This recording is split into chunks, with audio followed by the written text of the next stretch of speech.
Hi teachers, it's Jody with Imperative Education. I'm sure I've met some of you, and thank you for reading the newsletter.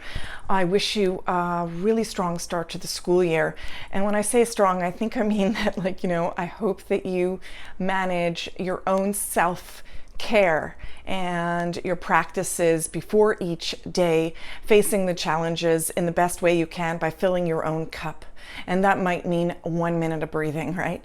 So if you're interested in any workshops, there's a self-care for educators workshop, there's mindfulness, there's mindful relationships, and there's social emotional learning. It's not about you, but then again. So if you're interested in any additional support to gain some tools to help you through this really, really difficult time, please get in touch. I also offer the same workshops for parents and for students, and obviously virtual is just fine.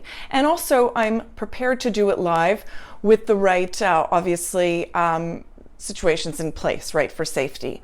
So may you be healthy, may you be safe, may you enjoy your jobs, may you find some real beautiful connections with your students. And it really is a great profession, so enjoy, okay? Enjoy those kids, okay? All the best.